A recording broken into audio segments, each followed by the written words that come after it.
Bonjour Théo. Bonjour Jacques, bonjour à tous. Il a d'entrée de jeu regretté cette sinistre comptabilité, mais le procureur de Grenoble tenait à rendre public l'incroyable bilan: 10 morts en l'espace de 6 mois dans des règlements de compte liés à des guerres de territoire dans sa ville.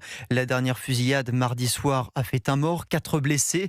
Tous présentent de lourds casiers judiciaires, et dans le quartier où s'est produit le drame, le trafic de drogue n'a jamais autant pesé sur le quotidien des habitants, comme a pu le constater le correspondant d'Europe 1, Jean-Luc Boujon.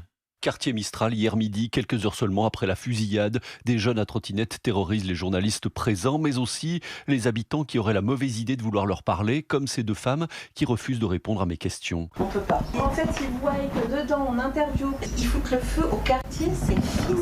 On vit dans la peur. Moi, je vous conseille de vous cacher. Omerta et Terreur sont donc le quotidien des Grenoblois, qui n'aperçoivent pas, mais alors pas du tout, le recul du narcotrafic évoqué par Laurent Nunez, à l'image de Véronique et Maria. Ah non, ça recule pas. Au contraire, on voit de pire en pire. La semaine passée, c'était à Chirol, la pauvre jeune qui est morte dans la voiture brûlée. Là, c'est à la cité Paul-Mistral. On a peur. Nous nous sentons en insécurité à Grenoble et dans les quartiers aux environs de Grenoble. Les règlements de compte, les fusillades, les balles perdues. Et le constat est le même chez les policiers, explique Brice Gajan du syndicat Unité. On nous met sous les yeux des stats, des camemberts, des chiffres, mais ça, nous, on les voit pas. Ça. Nous, ce qu'on voit, c'est que chaque jour, il y a le même guetteur, chaque jour, il y a le même approvisionneur, chaque jour, il y a le même rabatteur, et chaque jour, il y a une fusillade. Un syndicaliste qui se désole du manque de moyens policiers face à un narcotrafic qui n'a jamais été aussi puissant dans notre pays. Grenoble, Jean-Luc Boujon, Europe 1. Voilà l'exaspération des Grenoblois